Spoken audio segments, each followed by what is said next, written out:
दोस्तों, आजादी के बाद अब जाकर कहीं रियलाइज हुआ है कि भारत ने अपना इंडस्ट्रियल भविष्य एक गलत कोस्ट पर बना दिया था। मतलब भैया, यही वो जगह थी जहां फैक्ट्रियां लगी, यही वो जगह थी जहां से पैसा आया और यही वो जगह थी जहां से भारत के दुनिया के ट्रेड डील्स हुए। और इसी दौरान भारत के ईस्टर्न कोस्ट लाइन मतलब कोलकाता से लेके साउथ के आखिरी सिरे तक फैला हुआ ये करीब 2500 किलोमीटर बस यूं ही पड़ा रहा, जो कि अंडर डेवलप्ड और लगभग नजरअंदाज किया हुआ लगा। लेकिन अगर आज के दौर में देखें तो ये कोस्ट साउथ ईस्ट एशिया और चाइना की तरफ मुंह किया हुआ है, ठीक उस दौर में जब अब भी भारत की इकोनॉमी वेस्ट की तरफ देख रही है, जबकि अब पूरी global economy south east Asia और एशिया की तरफ शिफ्ट हो रही है। अब यही देखिए कि आज की दुनिया में सबसे तेजी से बढ़ती हुई इकोनॉमीज एशिया में है, जहां पर बे ऑफ बंगाल पोर्ट्स अब दुनिया के करीब 1/3 ग्लोबल ट्रेंड को हैंडल करते हैं। तो अब भारत को पूरी इंडस्ट्रियल कोस्ट लाइन लगभग शुरू से खड़ी करनी पड़ रही है ताकि वो ट्रेंड को पकड़ सके जिसे भारत ने दशकों तक इग्नोर किया। और भैया, इसी प्रोजेक्ट का नाम है ईस्ट कोस्ट इकोनॉमिक कॉरिडोर, जो कि भारत की दूसरी कोस्ट लाइन खड़ी करने की एक कोशिश है। और भैया, इसे समझने के लिए हमें भारत की इकोनॉमी के अंदर छिपे हुए एक अजीब असंतुलन को समझना पड़ेगा। अब यहाँ देखिए कि वेस्टर्न कोस्ट पहले डेवलप हुई, जिसकी वजह बिल्कुल सीधी थी, क्योंकि ये उन ट्रेड रूट्स की तरफ मुंह किए हुए थी जो 20वीं सदी में सबसे ज्यादा मायने रखते थे, जैसे Suez canal, gulf of oil states और यूरोप के मार्केट्स। इसलिए मुंबई भारत की फाइनेंशियल कैपिटल बनी और वहीं पर गुजरात मैन्युफैक्चरिंग हब बना और सबसे बड़े पोर्ट्स और सबसे डेंस्ड इंफ्रास्ट्रक्चर अरब सागर की साइड पर ही जमा होता चला गया। लेकिन वहीं दूसरी तरफ ईस्ट कोस्ट, जिसका मुंह बे ऑफ बंगाल और साउथ चाइना सी की तरफ था, और ये दशकों तक वो दिशा थी जिस पर किसी ने ध्यान नहीं दिया। जैसे आप यही समझिए कि वेस्ट ऑफ बंगाल, उड़ीसा, आंध्र प्रदेश और तमिलनाडु, ये सारे राज्य अपने वेस्टर्न काउंटर पार्ट्स के मुकाबले ज्यादातर एग्रीकल्चर ही रहे, जैसे कि कम इंडस्ट्रियलाइजेशन रहा और पर कैपिटा इनकम के लिहाज से भी पीछे रहे। अब आंध्र प्रदेश में भी ये गैप साफ साफ दिखता है। यहाँ तकरीबन 50 मिलियन लोग रहते हैं, फिर भी मैन्युफैक्चरिंग का इसकी इकोनॉमी में शेयर नेशनल एवरेज के हिसाब से काफी नीचे है, जबकि एक्सपोर्ट इंडस्ट्रीज और हाई वैल्यू जॉब्स ये सब कहीं और चली गई। लेकिन फिर दौर आया जब ग्लोबल इकोनॉमी ने करवट ली, जहां पर ईस्ट और साउथ ईस्ट एशिया दुनिया की मैन्युफैक्चरिंग का सेंटर बन गए, जिससे पूरी सप्लाई चेन एशिया के इर्द गिर्द दोबारा से सेट हो गई। और अचानक वो कोस्ट जो इस रीजन की तरफ मुंह किए हुए थी, मतलब भारत की वही नजरअंदाज की हुई ईस्ट कोस्ट, देश की सबसे स्ट्रेटेजिकल वैल्यूएबल जमीन बन गई। लेकिन भैया, मुश्किल यहाँ पर यह था कि वहां फायदा उठाने के लिए भारत के आसपास लगभग कोई इंफ्रास्ट्रक्चर था ही नहीं। ऐसे में ईस्ट कोस्ट इकोनॉमिक कॉरिडोर इसी कमी को एक बड़े थ्रस्ट के साथ पूरा करने के लिए डिजाइन किया गया है, जहां पर यह पूरे बे ऑफ बंगाल कोस्ट लाइन पर 2500 किलोमीटर तक फैला हुआ है, जो कि वेस्ट बंगाल के कोलकाता से लेकर तमिलनाडु के आखिरी सिरे तक जाता है।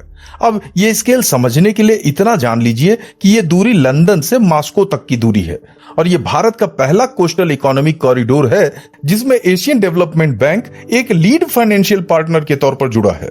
और दिलचस्प बात यह है कि इसका सबसे पहला और सबसे एडवांस्ड सेक्शन है विशाखापट्टनम से चेन्नई तक का जाने वाला इंडस्ट्रियल कॉरिडोर, जो कि आंध्र प्रदेश की कोस्ट पर 800 किलोमीटर लंबा है, जिसमें इसके सेक्शन में कई इंडस्ट्रियल नोड्स भी शामिल किए गए हैं, जिनमें विशाखापट्टनम, काकीनाडा और कुप्पर्थी जैसे मैन्युफैक्चरिंग हब शामिल है, जिसमें हर को एक सेल्फ कंटेंट इकोसिस्टम की तरह डिजाइन किया गया है, जिसमें पावर, पानी, सड़कें और फैक्ट्रियों के लिए प्लग एंड प्ले की सुविधाएं पहले से तैयार रहेंगी।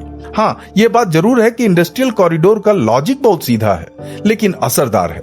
अब यहाँ समझिए कि फैक्ट्रियों को किसी राज्य में इधर से उधर फैलाने के बजाय एक लीनियर डेवलपमेंट बेल्ट बनाई जाती है, जिसमें इंफ्रास्ट्रक्चर की एक स्पाइन जो पोर्ट से शहरों और मैन्युफैक्चरिंग जोन्स को आपस में जोड़ती है, जिससे भैया लॉजिस्टिक कॉस्ट कम होती है और वो कॉस्ट जो भारत जैसी बड़ी इकोनॉमी में हमेशा से बहुत ही ज्यादा रही है। इसी तरह से इस पूरे सिस्टम को फीड करने के लिए एक फ्रेट ओनली रेलवे भी प्लान की गई है, जिसे कहा जाएगा east coast dedicated freight corridor, जो कि खड़गपुर से विजयवाड़ा तक 1115 किलोमीटर लंबी है। और अगर इस प्रोजेक्ट के डेवलपमेंट की बात करें तो इसकी रिपोर्ट लगभग पूरी हो चुकी है और रेलवे बोर्ड के पास है। अभी तो फिलहाल भारत के 3 प्रस्तावित नए फ्रेट कॉरिडोर्स में इसे टॉप प्रायोरिटी भी दी गई है, लेकिन अभी इसे फाइनल गवर्नमेंट सैंक्शन नहीं मिला है। तो भैया इस बात को याद रखिएगा, क्योंकि आगे ये भी मायने रखता है।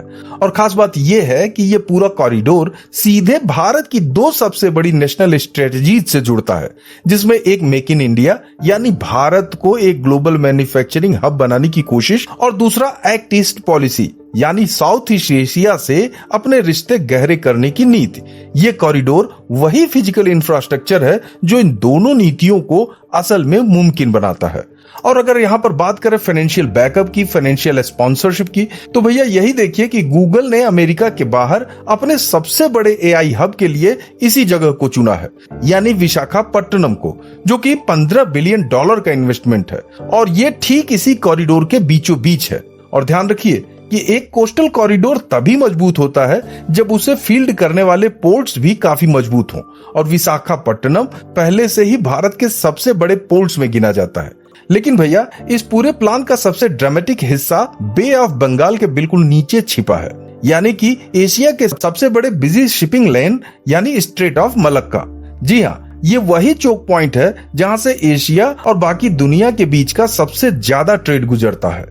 आज इसी रूट से गुजरने वाले ज्यादातर कंटेनर सीधे भारत को बाईपास करके सिंगापुर, कोलंबो और पोर्ट क्लॉन्ग जैसे विदेशी हब्स तक चले जाते हैं। इससे भारत को फीस भी नहीं मिलती और जॉब्स भी नहीं रहती, और इसी कार्गो पर जो स्ट्रेटेजिक कंट्रोल मिलना चाहिए वो भी नहीं मिलता। अब ऐसे में सोचिए कि एक बड़ा पोर्ट उसे शिपिंग लेन के सिर्फ 40 नॉटिकल माइल की दूरी पर बनाया जाए ताकि आखिरकार ये ट्रेड पकड़ी जा सके। इसी पोर्ट का नाम है गेलेथिया बे, जो कि ग्रेट निकोबार आइलैंड पर है, और इसकी कीमत लगभग 41,000 करोड़ रुपए यानी करीब $5 बिलियन के आसपास है। और इसे इस तरह से डिजाइन किया गया है कि यहाँ हर साल 16 मिलियन कंटेनर तक हैंडल किया जा सके, और इस तरह से ये भारत का पहला असली ट्रांसशिपमेंट हब बनेगा, जो कि दुनिया के सबसे बिजी मैरीटाइम हाईवे पर होगा। और भैया अभी हाल ही में इसने अपने सबसे बड़ी बाधा को भी पार कर लिया है, मतलब कि 2026 की शुरुआत में इसे नेशनल ग्रीन ट्रिब्यूनल से क्लियरेंस भी मिल गई है, और इस तरह से गेलेथिया बे को भारत का 13वां मेजर पोर्ट घोषित कर दिया गया है। लेकिन दोस्तों गौर कीजिएगा कि ये सारे पोर्ट्स सिर्फ कॉमर्स के लिए नहीं बनाए गए हैं, बल्कि बरसों तक भारत देखता रहा कि चाइना श्रीलंका, बांग्लादेश और म्यांमार में पोर्ट्स बनाता रहा या फंड करता रहा। और एनालिस्ट्स इसे स्ट्रिंग ऑफ पर्ल्स कहते थे, यानी कि भारत की तरफ चाइना एक घेराबंदी कर रहा था। लेकिन अब डेवलप्ड ईस्ट कोस्ट, मजबूत पोर्ट्स और अपने इंडस्ट्रियल बेस के साथ भारत का इसी का जवाब है, जो कि एक तरीका है खुद को समंदर में दोबारा स्थापित करना। तो इस तरह से ईस्ट कोस्ट कॉरिडोर सिर्फ एक इकोनॉमिक प्रोजेक्ट नहीं है, ये भारत का उस रीजन की तरफ मुड़ना है जहां उसका भविष्य भी है और सबसे बड़ा राइवल भी। लेकिन भैया एक कोस्ट लाइन को अनाउंस करना जितना आसान है, उसे बनाना उतना ही मुश्किल। अब यही देखिए, 4 कोस्टल स्टेट में लैंड एक्विजिशन, यानी कि हर राज्य में अपनी अपनी अलग पॉलिटिक्स के साथ लैंड एक्विजिशन करने की प्रक्रिया अभी भी बहुत धीमी है और विवादित भी।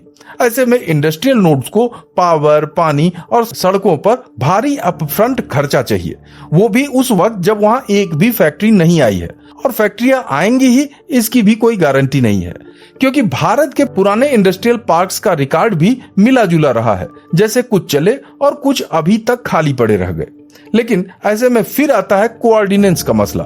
अब यहाँ पर पूरा कॉरिडोर वेस्ट बंगाल, उड़ीसा, आंध्र प्रदेश और तमिलनाडु से होकर गुजरता है, मतलब ये 4 राज्य और इनमें अलग अलग पार्टियां, और इन सब की अलग अलग प्रायोरिटीज और अलग अलग एडमिनिस्ट्रेटिव कैपेसिटी भी। तो ऐसे में इन सब को 2500 किलोमीटर इस लंबे विजन में बैकअप के रूप में खड़ा रखना इंजीनियरिंग जितनी ही बड़ी गवर्नेंस चुनौती है। जैसे कि आप इसमें फ्रेट रेलवे का ही उदाहरण देख सकते हैं, जिसमें इसकी प्रोजेक्ट रिपोर्ट सालों से तैयार पड़ी है, लेकिन फिर भी लाइन को अभी तक किसी भी गवर्नमेंट सेक्शन का इंतजार है। और वहीं पर ईस्ट कोस्ट के पास एक ऐसी कमजोरी भी है जिससे वेस्ट कोस्ट काफी हद तक बचा रहता है, और वो है साइक्लोन। मतलब भैया बे ऑफ बंगाल दुनिया के सबसे साइक्लोन प्रॉन समंदर के क्षेत्र में आता है, जहां पर हर साल तेज तूफान ठीक उसी कोस्ट लाइन से टकराते हैं जहां पर भारत अभी लाखों करोड़ रुपए वहां के फैक्ट्रियों और शहरों में खर्च करने वाला है। और यही कारण है कि यहाँ हर स्ट्रक्चर को इन तूफानों को झेलने लायक इंजीनियर करना पड़ेगा। तो इस तरह से भैया इस पूरे प्रोजेक्ट की सफलता किसी एक पोर्ट या किसी एक शहर पर निर्भर नहीं रहेगी। ये बात उस पर निर्भर करेगी कि भारत के पोर्ट्स, रेलवे, इंडस्ट्रियल नोड्स और पावर सप्लाई इन सबको एक साथ अगले 15-20 सालों में डिलीवर कर पाता है या नहीं। फिलहाल इस बारे में आप क्या सोचते हैं, अपनी राय हमें कमेंट बॉक्स में जरूर दीजिएगा। और अगर ये वीडियो अच्छा लगा हो तो लाइक, शेयर, सब्सक्राइब और हाइप करना बिल्कुल मत भूलिएगा। मिलते हैं अगले दिलचस्प वीडियो में, तब तक अपना ख्याल रखिए। जय हिंद।